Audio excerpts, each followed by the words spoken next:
à tous, ravi de vous retrouver pour ce nouveau numéro de 85 chrono le terrain. On va revenir sur les événements et les résultats sportifs du week-end et on va commencer avec du basket et la Ligue féminine, la 7e journée. La reprise après une trêve internationale et la défaite de La Roche-sur-Yon samedi soir face à Angers à la Halle des Sports des Oudéry. Une rencontre que le RVBC a pourtant dominée en première mi-temps, 24-13 pour les Lyonnaises dans le premier quart-temps, 41-29 après 20 minutes de jeu.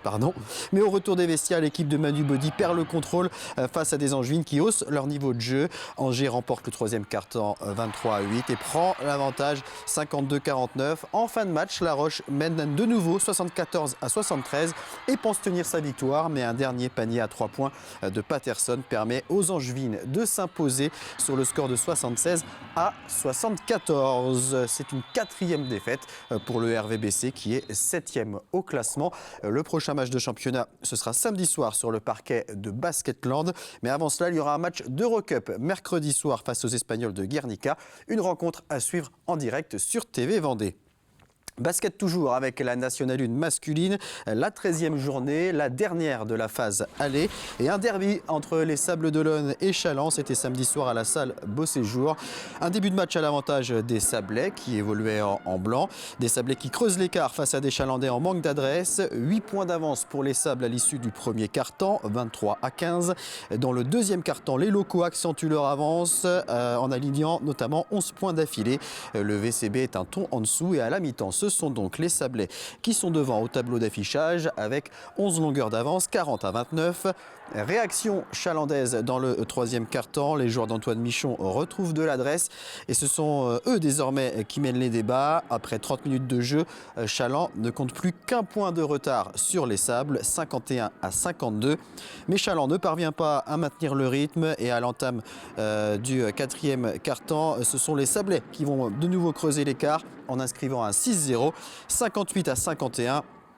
Chaland ne s'avoue pas vaincu et reste au contact. À 3 minutes de la fin du match, l'écart n'est que de 3 points, 63-60 pour les Sables. Et ce sont bien les Sablais qui gèrent mieux cette fin de rencontre et qui s'imposent finalement sur le score de 72-67. On va écouter les deux coachs, Makan Diomassi pour les Sables et Antoine Michon pour Chaland, au micro de Sandrine Pelletier.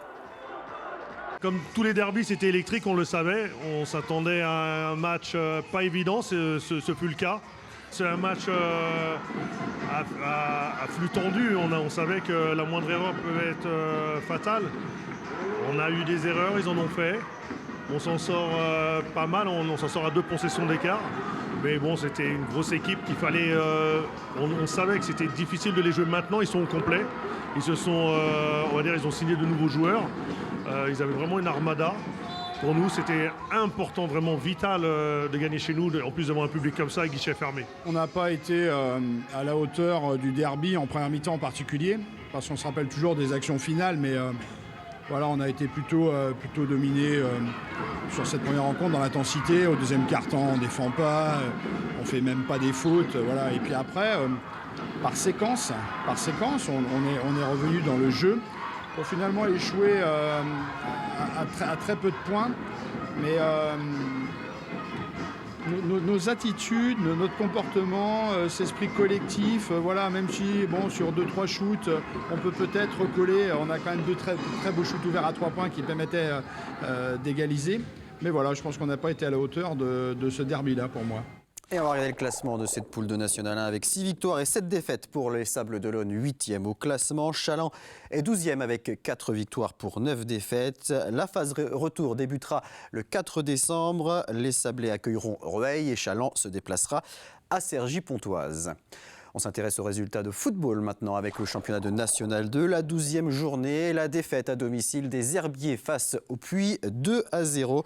Le VHF qui est 11e au classement avec 3 victoires, 5 matchs nuls et 4 défaites. Les Herbrottes qui joueront le 8e tour de la Coupe de France ce vendredi soir à domicile face au Sporting Club de Bastia, équipe de Ligue 2.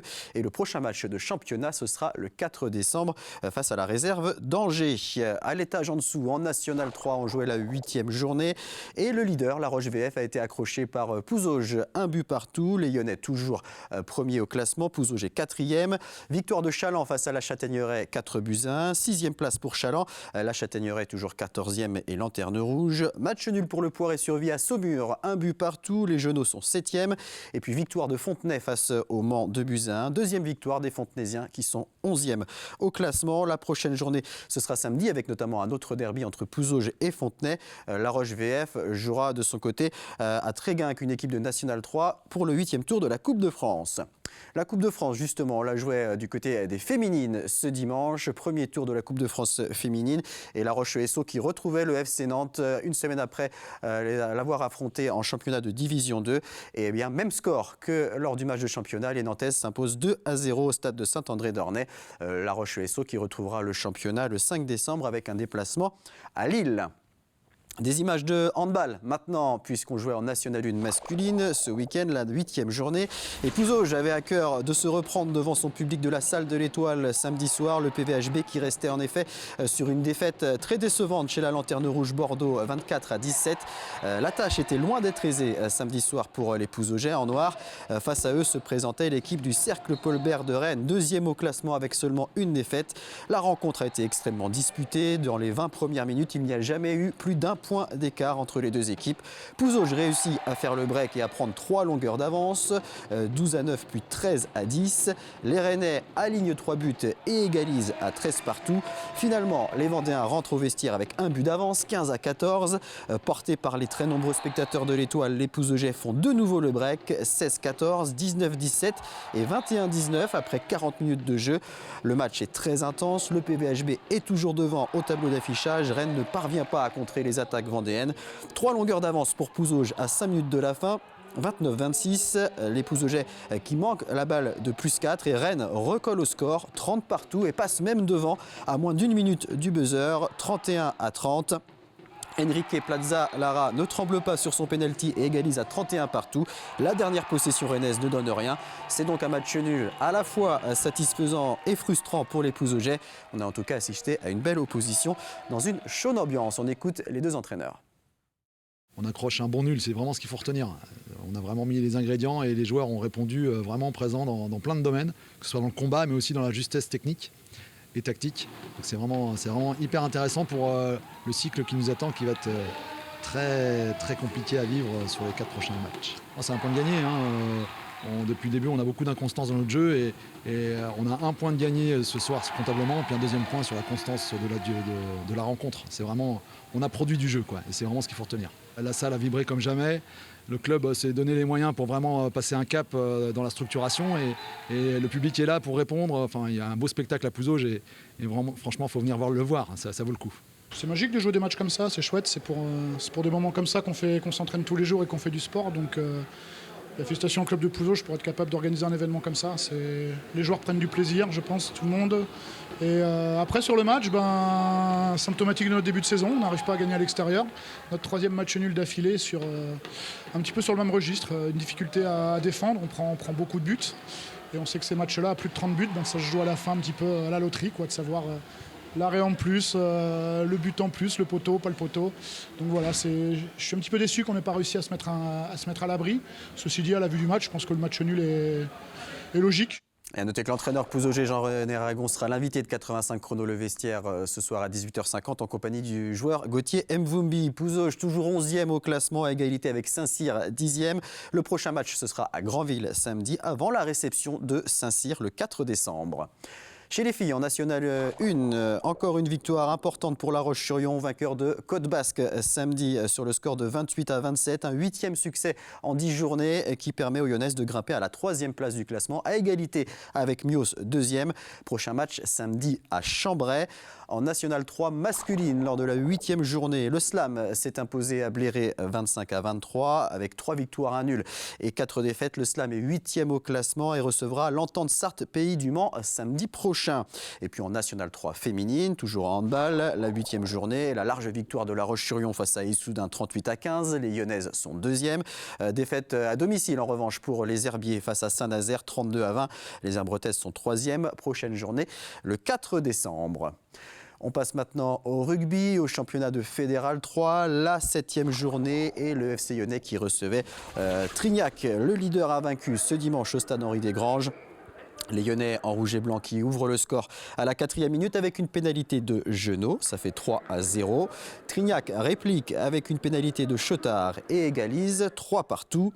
À la 13e minute, premier essai pour La Roche, il est inscrit par Arthur Jeudi. Essai transformé par Genot et ça fait 10-3 pour le FCY.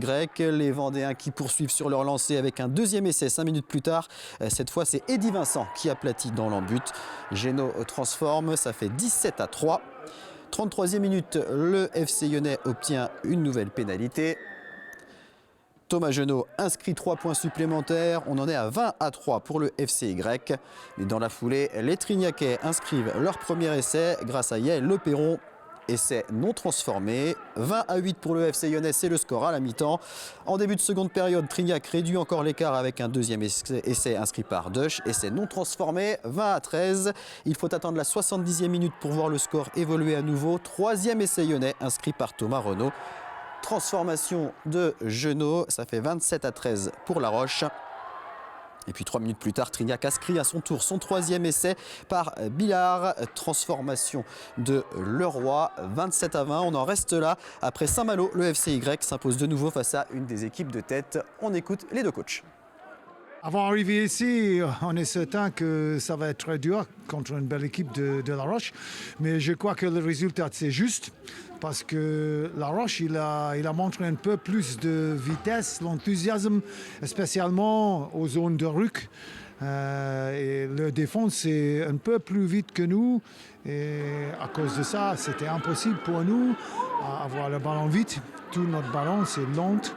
Mais on est sur le pied au derrière pour la majorité du match. À cause de ça, je pense que c'est La Roche, il mérite la victoire. C'est un match où on rencontrait encore une fois les invaincus de la poule après Saint-Malo et au final sur le match on se met pas forcément on se met un peu en difficulté parce qu'on fait beaucoup de fautes, on prend beaucoup de cartons. Et je pense qu'après sur la détermination, sur l'envie, on était vraiment bien, on a eu des opportunités qu'on a réussi à marquer et au final on a toujours été devant au score mais jamais trop serein parce que Trignac revenait, parce que c'est une équipe qui est très bien organisée et qui n'est pas première pour rien. Et donc il nous remettait des séquences et à chaque fois qu'on marquait des points, il revenait nous marquer des points. Donc en fait c'était toujours un peu un chassé-croisé qui nous a jamais mis à l'abri et je pense que c'est notre discipline qui nous a coûté cher. Encore 3 cartons aujourd'hui, c'est dur quoi, de jouer à 14. Quoi. Et grâce à cette troisième victoire consécutive, les Lyonnais grimpent à la 6e place du classement. Victoire également des Sables d'Olonne sur la pelouse du Pays d'Auray, 25-18. 5e victoire des Sablais qui sont 4e au classement. Saint-Malo a pris la tête et dimanche, ce sera le derby entre les Sables d'Olonne et La Roche-sur-Yon. Du tennis avec le championnat de France féminin par équipe qui a débuté ce week-end. On retrouve le tennis en tensionnaise en Pro A, le plus haut niveau. Le TEY battu à Saint-Dié 4-2 pour cette première journée. L'équipe est composée de Marine Partot, Audrey Albier, Mallory Noël et Julie Belgravert. Les Lyonnaises qui accueilleront Clermont ce mercredi avant de se déplacer à Paris dimanche. Un mot de ring hockey avec l'équipe de France qui est passée tout près d'un exploit historique. Les Français, parmi lesquels on trouve 2 joueurs de la Vendéenne, Nathan Gefflot et Erwan de Brouwer, se sont inclinés en finale du championnat d'Europe qui se disputait au Portugal. Ils ont été battus par l'Espagne, 2-1 après prolongation. Les Français menaient 1-0, puis l'Espagne a égalisé et les Espagnols inscrivent un deuxième but à 2 minutes de la fin de la prolongation. La France est donc vice-championne d'Europe. Ce n'était plus arrivé depuis 90 ans. À noter qu'on retrouve également dans cette équipe les 3 frères Di Benedetto, Carlo, Roberto et Bruno. Carlo Di Benedetto d'ailleurs élu meilleur joueur de la compétition. Un résultat de hockey sur glace en Division 3, 6e match pour La Roche-sur-Yon et 6e victoire samedi face à Anglette, 13-2. Le Hogli plus que jamais en tête de son groupe. Le prochain match, ce sera samedi à Tours. On jouait également en National 3 masculine de volleyball, la 7e journée. 2e victoire pour l'équipe de Boufféré qui s'est imposée à Saint-Malo, 3-7-2. Boufféré 9e au classement. Prochain match dimanche à domicile face à Cesson-Champy-Verne. avec des images de cyclisme et plus particulièrement de VTT trial, puisque la finale de la Coupe de France avait lieu ce week-end au Vent d'Espace. Et vous le voyez, 6 zones avec des obstacles ont toujours été installées dans la grande salle. Les meilleurs Français, dont certains font partie des meilleurs mondiaux, étaient présents. Le principe, franchir les obstacles à des endroits bien précis, sans poser pied à terre et en un minimum de temps. Sur la compétition élite homme, c'est Vincent Hermans que vous voyez à l'écran qui s'est imposé. Il devance Noah Cardona et Nicolas Vallée. Et le public du Vent d'Espace a également pu apprécier la très belle victoire de la Vendéenne Emma Louineau en élite femme. La licenciée du club VTT Rié Océan s'est imposée de justesse au terme d'une finale à suspense. Après une faute dans la première zone, elle s'est bien rattrapée sur les 4 suivantes et ce malgré une blessure à la cheville. Elle décroche donc sa première victoire en Coupe de France dans la catégorie élite. Beaucoup de bonheur pour la Vendéenne qui était à domicile et beaucoup de bonheur aussi pour son papa, président et entraîneur du VTT Rié Océan et aussi membre de l'organisation de cette finale. On va écouter la réaction d'Emma Louineau et donc de son papa, Jean-Paul Louineau. J'ai fait une très grosse faute à la première zone, j'ai fait une erreur d'inattention, j'ai loupé une porte. Donc ça c'est éliminatoire sur la zone, donc c'était dur pour le mental de commencer la finale. Et ensuite voilà, je me suis repris, j'ai fait 2 très belles zones, une 3e zone qui était très bien aussi et tout s'est joué sur la dernière zone, hein. C'est le cas de le dire, le classement il a été complètement chamboulé à la dernière zone. Ça ne joue à pas beaucoup de points, il suffit qu'une fasse une erreur pour que les places s'inversent. Et c'est ce qui s'est passé, ça joue en ma faveur. Donc moi je suis très contente de ce que j'ai fait. Donc voilà, un pur plaisir. Elle avait beaucoup de pression. Ça fait maintenant plusieurs semaines qu'elle est en photo sur les abribus vendéens. Elle est dans tous les flyers. Elle avait beaucoup de pression. En plus, elle a mal commencé sa finale puisqu'elle rate une porte. Et elle finit en beauté. En beauté, et puis le match a été extraordinaire pour les autres pilotes aussi. C'était très spectaculaire et forcément le papa et la maman sont contents. Mais surtout c'est elle qui a fait le boulot et voilà, on est heureux pour elle. Allez, on termine avec un point sur la Transat Jacques Vabre. C'est de la voile, bien sûr. On en est à 15 jours de course. Et au pointage de ce midi, c'est Franck Camas et Charles Caudrelier sur Edmond Rothschild qui sont toujours en tête dans la catégorie ultime. En Ocean 50, Xavier Macaire et Erwan Leroux sur Coesio sont 2e à 75 000 des leaders, Sébastien Rogue et Mathieu Souben. En IMOCA, Thomas Ruyant et Morgan Lagravière sur LinkedIn sont en tête. 4e position pour Sébastien Simon et Yann Eliès sur Arkea Paprec. Yannick Bestaven et Jean-Marie Doris sur Maître Coq sont 9e, 13e place pour Benjamin Dutreux et Damien Seguin sur Groupe Apicil, 15e place pour Arnaud Boissière et Rodolphe Seffo sur la Micaline, juste devant Manu Cousin et Alexia Barrier qui naviguent sur Groupe C1, et puis Denis Van Weikberg et Tanguy Le Turquet sur Laboratoire de Biarritz occupent la 16e position. Je vous donne rendez-vous à 18h50 pour 85 chrono le vestiaire avec nos 2 invités du Pouzauge Vendée Handball, Jean-René Ragon et Gauthier Mpumbi.